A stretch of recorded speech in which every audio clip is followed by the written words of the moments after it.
Heureuse de vous retrouver sur KT24. Bonsoir et bienvenue à tous dans ces flashs d'informations.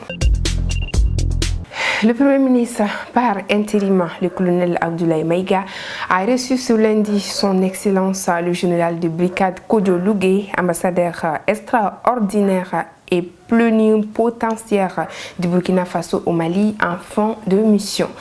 Le diplomate était venu faire ses adieux au chef du gouvernement qui a salué sa contribution au resserrement des relations bilatérales entre le Mali et le Burkina Faso grâce au leadership du président de la transition, son Excellence le colonel Assimi Goïta, et de son homologue et frère du Faso, son Excellence le capitaine Ibrahim Traoré. Nous parviendrons à relever ensemble les défis auxquels nous faisons face, a ajouté le chef du gouvernement par intérim. Un arrêt de travail de 5 jours annoncé par les deux syndicats de la magistrature, SAM, Silima. Hier, lundi 28 novembre 2022, les deux syndicats de la magistrature, SAM, Silima, ont annoncé dans un communiqué un arrêt de travail de 5 jours pour faute de consensus trouvé à leur préavis de grève déposé le 9 novembre 2022. 3 points étaient au menu des revendications: le retrait du projet de loi portant la modification de la loi numéro 2016-046 du 23 septembre 2016 portant loi organique fixant l'organisation, les règles de fonctionnement de la Cour suprême et la procédure suivie devant elle. La loi numéro 2002-054 du 16 décembre 2002 portant statut de la magistrature dont la réélecture est réclamée depuis 7 ans. Le classement des juridictions réclamé son succès depuis des années. Constatant l'intransigeance de la patrie gouvernementale, les deux syndicats de la magistrature qui sont dirigés par Bourama Kariba Konaté d'Issama et Adi Macky Sall d'Istilima se sont finalement résolus à constater avec regret l'échec des négociations.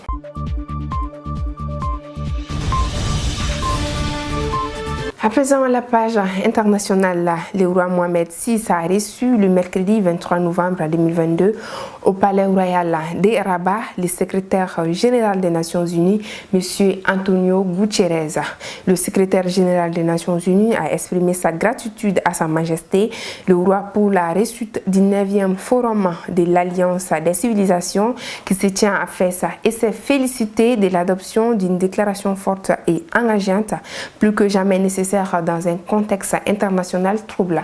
Antonio Guterres a salué à cette occasion l'engagement permanent du souverain en faveur de la promotion des valeurs d'ouverture, de tolérance, de dialogue et de respect des différences.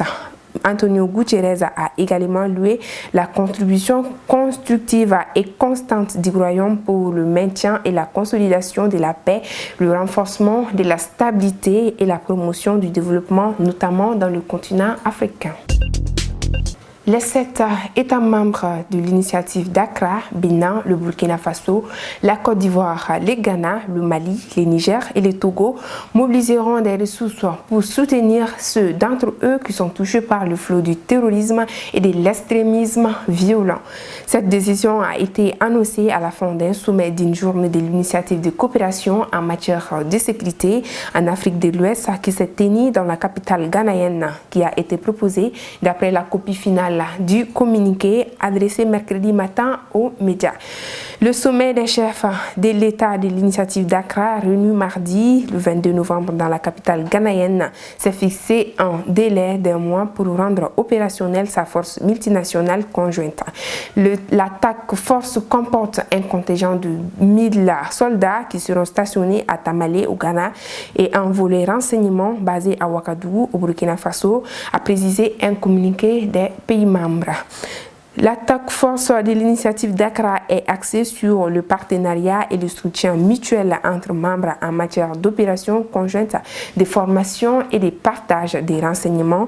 Selon les pays membres, les soldats de la force conjointe de l'initiative d'Accra seront basés à Tamale au Ghana. Le Nigeria, qui a actuellement le statut d'observateur, a promis de déléguer des représentants au siège de la MNJTF-AI, fait savoir le communiqué. Et voilà, c'est ainsi que s'achève cette édition. Merci à vous de l'avoir suivi. L'information continue sur KT24. Passez une très belle soirée. À demain.